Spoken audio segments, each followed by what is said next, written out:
ನಮಸ್ಕಾರ, police news 007ಗೆ ಸ್ವಾಗತ. ಇವತ್ತಿನ ವಿಶೇಷ ಸುದ್ದಿ ಏನಿದೆ ತಿಳಿಯೋಣ ಬನ್ನಿ.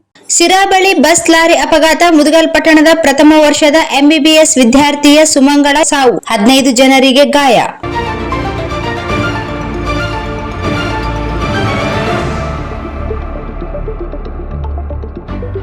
ಮುದಗಲ್ ಪಟ್ಟಣದ ಎಂಬಿಬಿಎಸ್ ವಿದ್ಯಾರ್ಥಿನಿ ಸಾವು. ಬೆಂಗಳೂರಿಗೆ ತೆರಳುತ್ತಿದ್ದ ವಿದ್ಯಾರ್ಥಿನಿ ಬೀದರ್ ಘಟಕದ ಕೆಕೆಆರ್ಟಿಸಿ ಬಸ್ ಒಂದು ಶಿರಾ ಬಳಿ ಅಪಘಾತಕ್ಕೆ ಒಳಗಾಗಿ ಓರ್ವ ಎಂಬಿಬಿಎಸ್ ವಿದ್ಯಾರ್ಥಿನಿ ಮೃತಪಟ್ಟು 15 ಜನ ಗಾಯಗೊಂಡು ಘಟನೆ ಬೆಳಗಿನ ಜಾವ 3 ಗಂಟೆಗೆ ಜರುಗಿದೆ. ಶಿರಾ ಸಮೀಪ ಇಂದು ಮುಂಜಾನೆ ಸಂಭವಿಸಿದ ಭೀಕರ ರಸ್ತೆ ಅಪಘಾತದಲ್ಲಿ ಲಾರಿಗೆ ಬಸ್ ಡಿಕ್ಕಿ ಹೊಡೆದ ಪರಿಣಾಮ ರಾಯಚೂರು ಜಿಲ್ಲೆಯ ಲಿಂಗಸಗೂರು ತಾಲೂಕಿನ ಮುದಗಲ್ ಪಟ್ಟಣದ ವೆಂಕಟರಾಮನಪೇಟೆ ಹರಿಜನ ವಾರ್ಡ್ ನಿವಾಸಿ ಪ್ರಥಮ ವರ್ಷದ ಎಂಬಿಬಿಎಸ್ ವಿದ್ಯಾರ್ಥಿನಿ ಸುಮಂಗಳ 22 ವರ್ಷ ಸ್ಥಳದಲ್ಲೇ ಮೃತಪಟ್ಟಿದ್ದಾರೆ ಎಂದು ಮಾಹಿತಿ ಲಭ್ಯವಾಗಿದೆ.